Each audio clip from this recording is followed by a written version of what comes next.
Hi hello வணக்கங்க. நான் உங்கள் புவி. இன்றைக்கி எதை பற்றி ஸ்டோரி சொல்ல போகிறோன்னா, நம்ம லைஃப் நல்லா தான் ஸ்டார்ட் பண்ணுவோம். ஆனால் அது கடைசியில் வேறு மாதிரி முடியும். அந்த மாதிரி ஸ்டோரி தான் சொல்ல போகிறேன். என்னோடய சேனலை ஃபாலோ பண்ணி சப்ஸ்கிரைப் பண்ணி சப்போர்ட் பண்ணுங்கள். ஒரு லேடி ஹோட்டலில் வேலை பார்த்துட்ருக்காங்க. அவங்க ஒரு வேளை ஹோட்டலில் சாப்பிடுவாங்க, மீதி 2 வேளை வீட்டில் தான் சமைச்சு சாப்பிடுவாங்க. அதே மாதிரி நல்லா ஹெல்தி ஃபுட்டு தான் சாப்பிடுவாங்க, ஹெல்த்தியாக தான் சாப்பிடுவாங்க, காய்கறி அதிகம் சாப்பிடுவாங்க.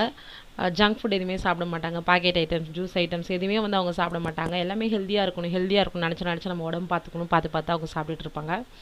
அவங்களுக்கு திடீர்னு ஒரு நாள் உடம்பு சரியில்லாமல் ஆயிடுச்சு. அவங்களுக்கு குழந்தைங்க யாரும் இல்லை, ஹஸ்பண்டும் இல்லை, தனியாக தான் இருக்காங்க. அவங்களுக்கு திடீர்னு உடம்பு சரியில்லாமனோடனே ஹாஸ்பிட்டலில் போய் பார்க்குறாங்க. ஹாஸ்பிட்டலில் பார்த்தாக்கா இது மாதிரி அவங்களுக்கு கேன்சர் வந்துருச்சு. அவங்களுக்கு இன்னும் இது லாஸ்ட் ஸ்டேஜில் இருக்குது, இன்னும் கொஞ்சம் நாள் தான் அவங்க இருப்பாங்க அப்படின்னு சொல்லிட்டு ஒரு நியூஸ் சொல்கிறாங்க. அது கேட்டவுடனே அவங்களுக்கு எப்படி இருக்குன்னா, ஐயோ நம்ம என்னடா நம்ம இப்படி நம்ம ஃபுட் ஸ்டைல் நம்ம எல்லாமே நல்லா தானே பண்ணோம், நல்லா நம்ம எக்ஸசைஸ் பண்ணோம், நம்ம உடம்பு நல்லா பார்த்துக்கிட்டோம், நமக்கே இந்த மாதிரி வந்துருச்சு, நம்ம எந்த ஜங்க் ஃபுட்டும் சாப்பிடல, எந்த மாதிரி ஒரு கெட்ட கலக்காலதான் எந்த ஒரு விஷயமும் நம்ம பண்ணலாம், அப்புறம் நமக்கு எதுக்கு இப்படிலாம் வருது அப்படி சொல்லிட்டு ரொம்ப 2 நாளாக டாக்டர்கிட்ட நான் இப்படிலாம் இல்லவே இல்லை, எனக்கு ஏன் இது வந்ததுன்னு சொல்லிட்டு டாக்டர்கிட்ட சண்டை போட்டு டாக்டர்கிட்ட அழுதுட்டு இருந்தாங்க.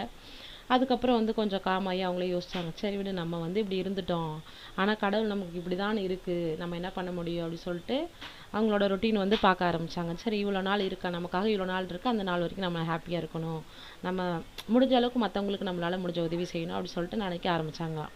இவ்வளோ ஹெல்த்தியாக இருந்தே அவங்களுக்கான ஒரு வாழ்க்கை எப்படி போய் முடியுது பார்த்தீங்களா? அவ்வளோதான் வாழ்க்கை. நம்ம முடிஞ்ச அளவுக்கு நம்ம கண்ணுக்கு தெரிஞ்சு இது சாப்பிடக்கூடாதுன்னு நமக்கு தெரியுது, அதை கொடுக்காதீங்க. நீங்களும் சாப்பிடாதீங்க, உங்கள் குழந்தைகளே கொடுக்காதீங்க. நான்